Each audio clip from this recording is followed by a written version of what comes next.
Comment vivre après avoir été justifié par la foi? Prenons le livre de Romains 6, verset 1 à 2, il est écrit: que dirons-nous donc? Demeurerons-nous dans le péché afin que la grâce abonde? Loin de là. Nous qui sommes morts au péché, comment vivrons-nous encore dans le péché?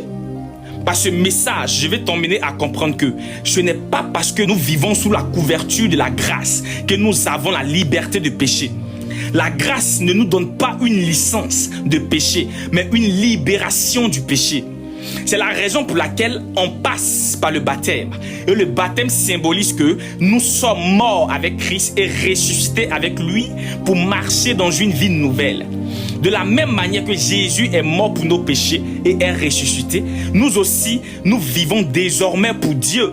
Lorsque nous naissons de nouveau, on crucifie une nature appelée le vieil homme. Notre vieil homme, c'est notre ancienne nature, dominée par le péché qui a été mise à mort. C'est pourquoi nous ne sommes plus esclaves du péché, parce que nous avons été rachetés par Jésus-Christ. Mais attention, cela ne veut pas dire que le péché a disparu. Le péché est une nature, et il vit dans notre chair, qui est la poussière. Donc, il est de notre devoir de ne pas laisser le péché pénétrer notre âme, parce que la chair ne pêche pas, c'est l'âme qui pêche, et l'âme qui pêche, c'est elle qui mourra. On vous a prêché un évangile, soit disant qu'on ne peut pas perdre le salut, et le chrétien ne pêche pas, et le jour de sa mort, malgré ses fautes faites consciemment, il ira au paradis. Au contraire, une personne qui a ce genre de conception ou de pensée sera livrée avec mention très bien à Satan. Même l'apôtre Paul disait: je traite durement mon corps, je le tiens assujetti, de peur d'être moi-même rejeté après avoir prêché aux autres. Dans les derniers temps, plusieurs serviteurs de Dieu diront dans Matthieu 7, versets 22 à 23, Seigneur, Seigneur, n'avons-nous pas prophétisé en ton nom? N'avons-nous pas chassé des démons par ton nom? Et n'avons-nous pas fait beaucoup de miracles par ton nom? Alors Jésus leur dira ouvertement: je ne vous ai jamais connu, arrière de moi, vous qui commettez l'iniquité. Dans les derniers temps, le peuple de Dieu se rassemblera devant Jésus et Jésus leur dira dans Matthieu 25, 42 à 45, car j'avais faim, vous ne m'avez pas donné à manger. J'ai eu soif et vous ne m'avez pas donné à boire. J'étais étranger et vous ne m'avez pas recueilli. J'étais nu et vous ne m'avez pas vêtu. J'étais malade et en prison et vous ne m'avez pas visité. Le peuple dira: Seigneur, quand avons-nous vu ayant faim ou ayant soif ou étranger ou nu ou malade ou en prison et ne t'avons-nous pas assisté? Et il leur répondra: je vous l'ai dit en vérité, toutes les fois que vous n'avez pas fait ces choses à votre prochain ou à l'un de mes plus petits, c'est à moi que vous l'avez fait. Toutes les fois où vous vous êtes livrés au péché, aux passions de ce monde, vous ne m'avez point suivi. La vie quotidienne est un combat.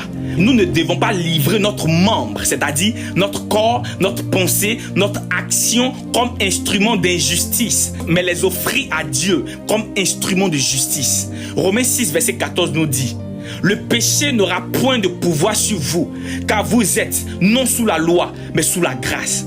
Donc, la grâce n'est pas une excuse pour pécher, mais une puissance pour vaincre le péché. Nul ne peut servir deux maîtres à la fois. Soit tu es esclave du péché qui conduit à la mort, soit tu es esclave de l'obéissance, de la justice qui conduit à la vie éternelle. Car le salaire du péché, c'est la mort, mais le don gratuit de Dieu, c'est la vie éternelle en Jésus-Christ notre Seigneur. Je ne peux pas prétendre être né de nouveau et ne pas abandonner le vieil homme ou ma vieille nature. Je ne peux pas prétendre être né de nouveau et ne pas marcher selon l'esprit. Je ne peux pas prétendre être né de nouveau et accomplir les œuvres de la chair, ses convoitises, l'orgueil, fumer chicha, fréquenter les maquis, exhiber mon corps avec des robes plaquées qui arrivent à ma cuisse. C'est quel évangile vous suivez? Celui de Satan? Tout esprit séparé de Dieu est impossible de lui plaire ou de lui être agréable.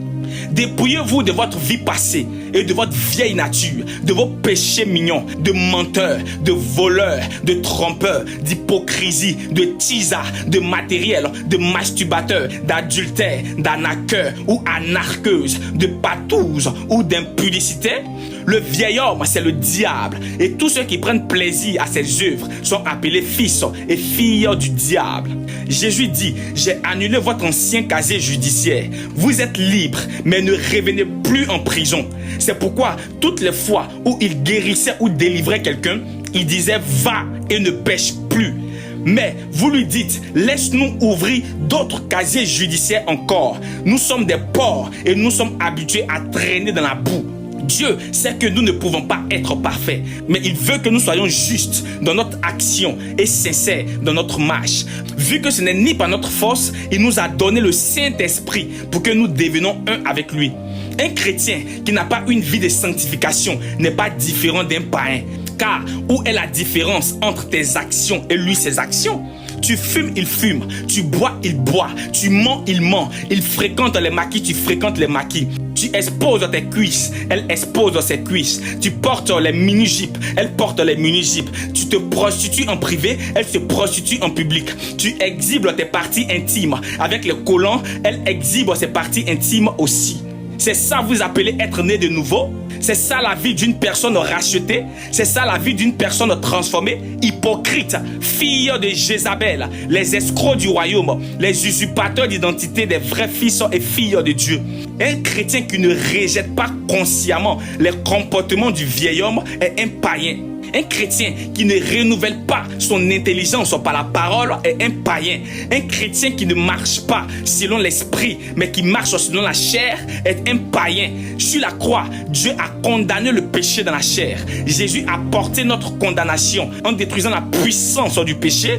Ainsi parle l'Éternel, je me tiens à la porte et je frappe. Celui qui entend ma voix ouvre la porte, j'entrerai chez lui. Je soupirai avec lui et lui avec moi. Je connais mes brebis et mes brebis me connaissent.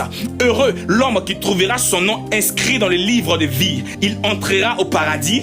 Heureux l'homme qui résistera jusqu'à la fin. Il recevra la couronne de gloire.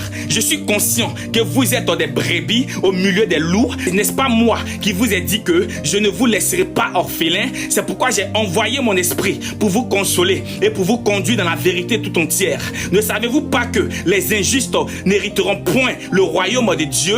Ne vous y trompez pas, ni les impudiques, ni les idolâtres, ni les drogués, ni les fumeurs, ni les adultères, ni les polygames, ni les prostituées, ni les homosexuels, ni les lesbiennes, ni les efféminés, ni les voleurs, ni les cupides, ni les ivrognes, ni les pécheurs n'hériteront du royaume de Dieu. Que ceux qui ont l'esprit entendent ce qui dit la parole. L'heure du réveil a commencé. Mais si toi tu veux dormir encore, libre à toi de dormir. Mais que ton sommeil ne soit pas collectif.